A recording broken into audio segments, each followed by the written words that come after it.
Off to Coach Hall and Chawan.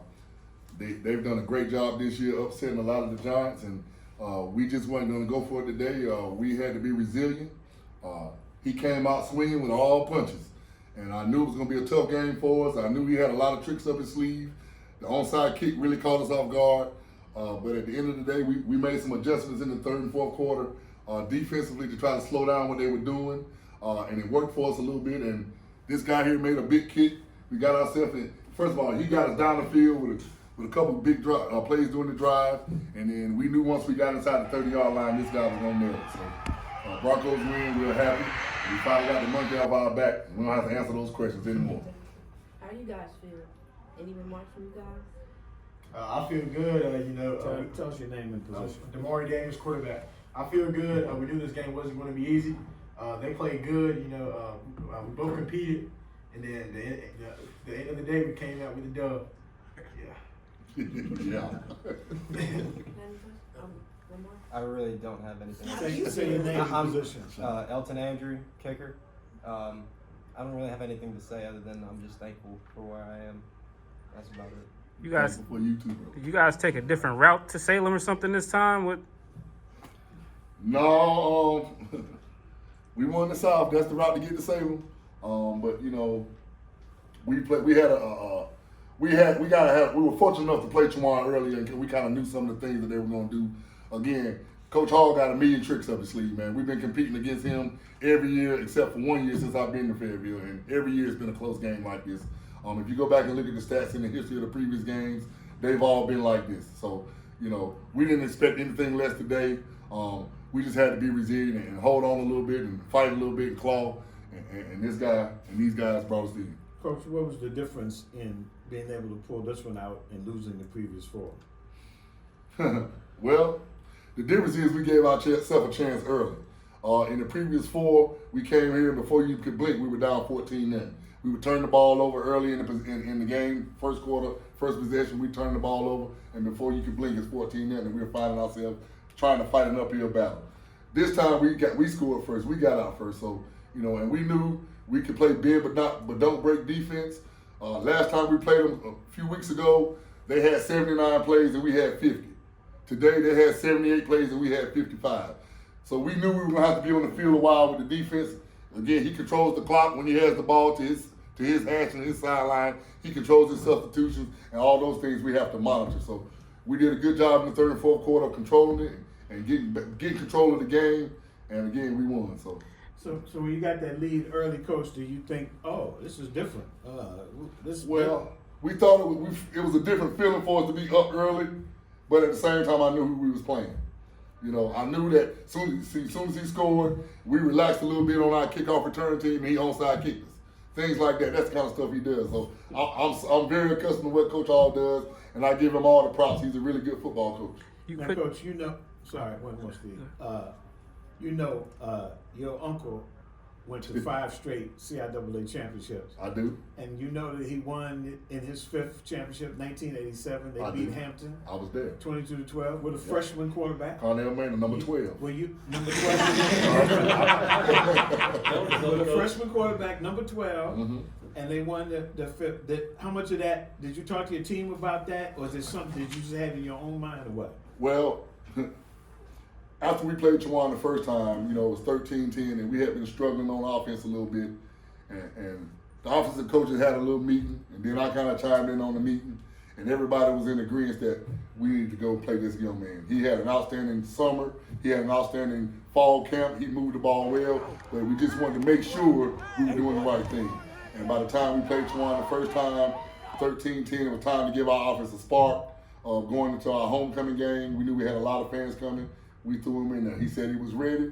We gave it to him. Him and Caden Davis took us all the way from week 5 all the way to CIAA champions. Our 2 freshman quarterbacks. We got him for 3 more years. So watch out. Did you talk to your uncle after? Did he come over? I did talk to him. Steve brought it up a few years ago about Coach lost the first 4, and then he won his 5th one. And then I reminded Steve that he won 77, 78 the first two before those 80s runs. Right. So he already had two. All right, so now I can join the club a little bit. I feel a little good. So. Yeah, talk about just for you. I mean, you've been around championships. You as a player, then as an assistant coach. You got here every year, and you get here, and you're that close. For you as an individual, I know it's about your team, but just talk about you as an individual. Just to see that clock hit 0, you guys up, and just what did that feel like for you? Well, I was trying not to cry because I was just so happy for the players, and I was happy for this guy and everybody around me. So I was trying to just hold it all in. And it kind of got masked when they poured the water on me, so I could make it the water and the tears just kind of mixed in together. So I just played it off. But no, in all seriousness, it felt really good, man, to know that all the work I put in over the years, from being a coach and then not being a coach and having to work a regular job, to then come there, man, to give me another chance to be a college football coach to the point I am right now, man. I'm really grateful. Andrew, was this your career long? It is not my career long. It's your season long, though. Season long, yes, sir. What was your career long? Career long, 46, 47. So, for you and for Coach, you had very much confidence that inside of, what was the range? Inside 50? The X, 35, 37, when the ball's on the 30, we practice this every day. If the ball, the 35-yard line is a what? 45, 52-yarder. We put it on about the 38, and y'all kicked it from the 40 the other day. I don't know if I do that in a game, but I know he has the leg to do it. He's consistently put balls out the end zone on kickoffs all year long, and I'm really proud of him. So, Andrew, what was going through your mind? What was the process? Any pressure or what? Honestly, it's just one of those things where it's kind of unrealistic to me because I've had game winners before, but a game winner in the CIAA championship, that's just crazy to me. But I knew everything the coaches put into me, all the trust. Like, I've never had somebody that actually looked at me and was like, hey, you can do this. So I know I owed it to him and my team to be able to do it, and I did it. And I'm just thankful for it. Where are you from? I'm from Salemburg, North Carolina. Salemburg? Yes, sir. How long you been kicking? Since my senior year of high school. We only do 2 more questions. Anybody else? I got one for Mario there, if I could. I wanted to know on that one play, that fake, how many times you guys have actually practiced that? What kind of acting classes you had to have to carry that bad boy out? 1 second. We practice our fake plays every day in practice, but this is our first time running it. It was just all about execution, and then it just worked out for us at the end.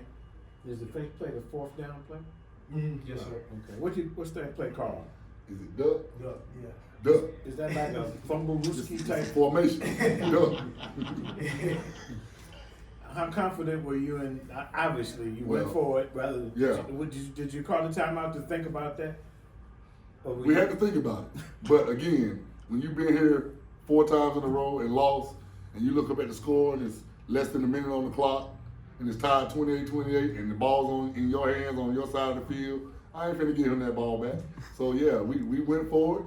I was told earlier in the week to take more chances. I'm a defensive-minded guy, and I'm all about field position. We had the field position. They practice against the best defense in the conference every day. And it worked against our defense, so I know it'll work against anybody else. I'll ask playoffs. Obviously you guys, outside looking in and start the week, but how big would it be for you guys to continue to play and keep this thing going? Well, we gave ourselves a chance today. I don't know how it's going to shake, but I told the guys before the game today, we can't focus on playoffs unless we win this game. We had to win this game to even be considered, and I understand strength of schedule and everything like that, but we won 7 games in a row. We feel like we're a really hot football team. Everybody's talking about our offense and this and that, but defense wins championships. Remember that. Defense wins championships. That's our motto, and that's what we brought to this game. I know offense in the kicking game won it, and I told those guys earlier today that special teams is going to have to play a big, big part in this game. And with him kicking the ball, averaging 45 yards a punt, best punter, our first team all-conference guy, and him making a 43-yarder to win it, it was all about the special teams. All right, one last question. Coach, so throughout your these 5 CIAA championship games that you and your team have had to endure, you've got a lot of great players come in and out of this program. You got one guy who's doing it big in the NFL right now. How do you reflect on those guys' efforts and how what they've gone through and what you went through in this game, how that got you here to this moment. Well, I saw a lot of those guys from the 2017 class that we brought here in that year, and they were all true freshmen. And they came here as 17 true freshmen, 18 sophomores, 19 as juniors. Then we had the COVID, and they came here last year as a senior class all together. We lost all those guys at one time. Those guys are the foundation of who we are today. They helped us build this program from the ground up when nobody, thought we could do it. We came here 3 years in a row and played the Offensive Player of the Year. 3 out of 4 years, the team was undefeated, and we were 1 or 2 loss team. So we were fighting uphill battles every time we came here. But we just kept fighting, all right, kept believing that we could do it. And every year I came and sat in this room after a loss, I told y'all we'll be back next year. I told y'all that. Go look at all the interviews. I said it every time. Luke, I'm telling Yes, you. you did. We will be back. So that means that I never quit. We never gave up. We never believed we would come back. Some people come one time and never get to see it again. We've seen it 5 times in a row. And guess what? We're a young football team, and we might see it again next year. So expect to see us sitting here. Thank you all for your time. Thank you. Thank you. Congratulations.